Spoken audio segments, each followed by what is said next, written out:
أعوذ بالله من الشيطان الرجيم. كل نفس ذائقة الموت، كل نفس ذائقة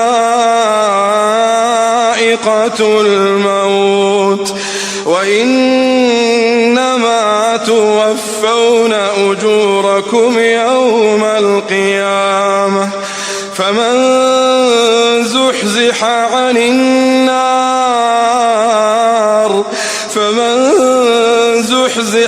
النار وأدخل الجنة فقد فاز. وما الحياة الدنيا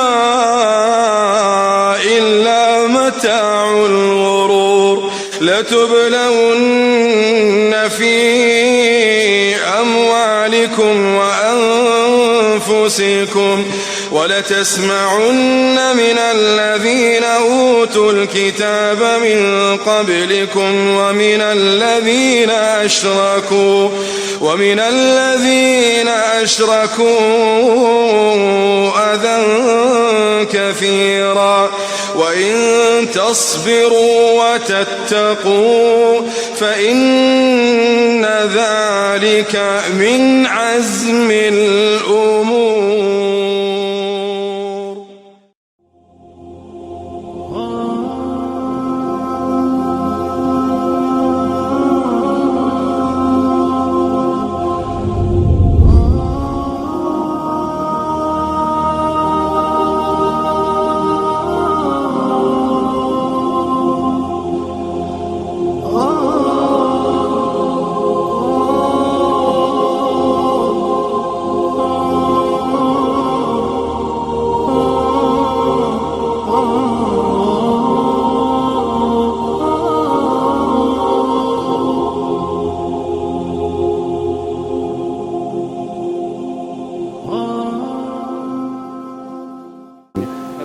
بسم الله الرحمن الرحيم. يا أيها النفس ارجعي إلى ربك راضية مرضية فادخلي في عبادي وادخلي جنتي.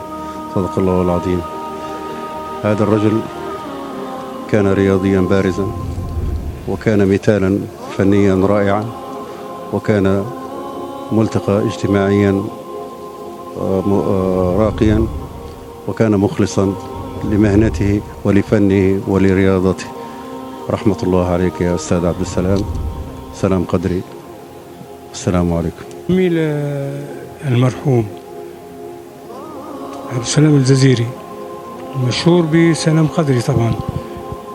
هذا رجل من العمالقة، هذا رجل قدم كثير للفن وقدم كثير للوطن، كان من الفنانين الملتزمين، وكان رياضي لعب في نادي الاتحاد. وهذا مصاب قوي أصابنا يعني بصراحة فقدان الفنان الكبير هو سلام قدري، وهذه حال الدنيا يعني الدوام ملقى لله، وربنا يصبر أهله وأخوته، وهذا فقدناه كلنا ورحمة الله عليه.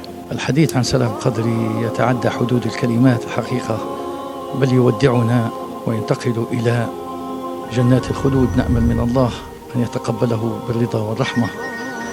هذا المبدع وهذا الفنان وهذا الأستاذ الذي غنى للوطن وغنى للأم وغنى للمجتمع، ولم يطأطئ رأسه ولم يتزلف ولم تطأ قدمه المسؤولين، وقدم كل رحيق تجربته خدمة لوطنه ولأهله ولجمهوره.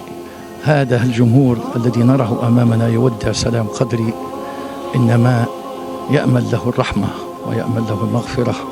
كان فنانا وكان مبدعا وكان رياضيا، ملأ ساحات الملاعب منذ الخمسينيات.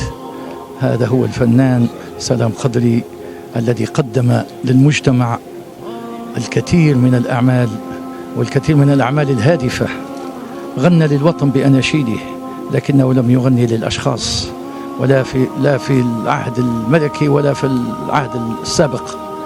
غنى للوطن، غنى للناس، غنى للأحبة.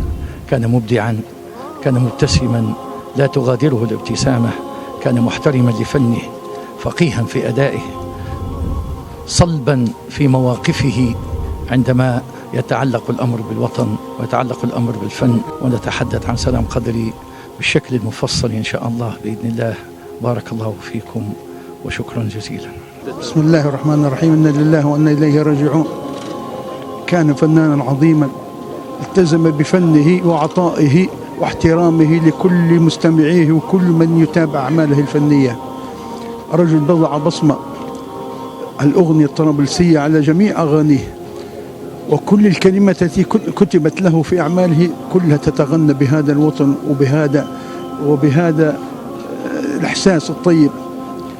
كان فنان رائعا، فنان راقيا، له كرامة لن يتنازل عنها أبدا. الحقيقة كان من أصدق أصدقاء والدي ومن أصدق أصدقائي، وكنت ملتزما في زيارته باستمرار. رجل يملك من الفن ما لا يملكه أحد آخر، الذي اهتم بأعماله وسجلت أعماله كلها في الخارج، وشرفنا مع العالم العربي الآخر في تسجيل هذه الأعمال واستماعها في إذاعات العربية الأخرى. الحقيقة وكان رياضيا، كان رياضي لعيب في نادي الاتحاد، تم عطائه في الرياضة واتجه إلى هذا الفن، وكان الفن ملتزما معه في رياضته والعود معه عند رحلات الرياضية في نادي الاتحاد. الحقيقة يعني علامة فارقة للأستاذ سلام قدري في عطائه، أنه رمز الأغنية الطرابلسية الحقيقية، ومع احترام لكل الفنانين، بس كان هو ملتزما أكثر فأكثر بطرابلسيته وباللي يقدمه للجماهير الليبية. يعني رحم الله هذا الفنان رحمة واسعة، والحقنا به على طاعة الله وعلى لا إله إلا الله محمد رسول الله. بسم الله الرحمن الرحيم. صراحة مع المرحوم عبد السلام الجزيري الله يرحمه ويوسع عليه، من أعز أصدقائي ومن أعز أحبابي. وقبل ما نعرفه كنا في الشارع واحد في المدينة القديمة عشرة عمر، وأن المرحوم المبدع القدير الله يرحمه ويوسع عليه نتمنى له الرحمة والله يرحمه. السلام عليكم. طبعا بسم الله الرحمن الرحيم، والصلاة والسلام على رسول الله الكريم وعلى آله وصحبه وسلم. طبعا احنا اليوم هو نودع أحد اللاعبين طبعا اللي يعطوا للكرة الوطنية وخاصة نادي الاتحاد، طبعا الأستاذ سلام قدري، واللي اليوم تشوفوا أنتم ما شاء الله في كافة الرياضيين القدماء صراحة، رياضيين على مسؤولين على فنانين، اليوم كلها تتواجد يعني لتوديع روحها الطاهرة إن شاء الله، وإن شاء الله ربنا يتقبلها ويتغمدها برحمته إن شاء الله تعالى. شكرا. بسم الله الرحمن الرحيم. الحمد لله رب العالمين. حقيقة في هذا اليوم نودع صديقنا وعزيزنا الفنان الكبير الله يرحمه سلام قدري. بسم الله الرحمن الرحيم. كل نفس ذائقة الموت، المصاب جلل. اليوم تفقد الساحة الفنية أحد العمالقة. سلام قدري أكبر من أن يعرف بالكلمات. النغم سلام قدري عملة، هو وجهين لعملة واحدة، فنان ورياضي. سلام قدري أعطى في الملاعب وأعطى على المسرح، أعطى للوتر. اليوم يصمت الوتر الذهبي، اليوم يغيب عن دليب ليبيا، اليوم يغيب سلام قدري. وداعا سلام، وداعا سلام، نم في سلام، نم في سلام، اللهم اغفر له وارحمه.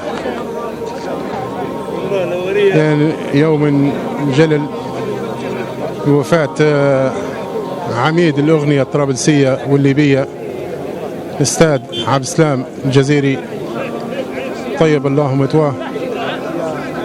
قد فجعنا هذا الصباح بسماع الخبر، ولكن هذا حال الدنيا. إن شاء الله ربي يتقبله برحمته ويغفر له، وإنا لله وإنا إليه راجعون. بسم الله الرحمن الرحيم. طبعا في البداية نحب نقدم التعازي متاعنا لأخي وعزيزنا عبد السلام حقيقة موقف محرج، إن شاء الله ربي يتقبله برحمته ليه ولأسرته، إن شاء الله ربي.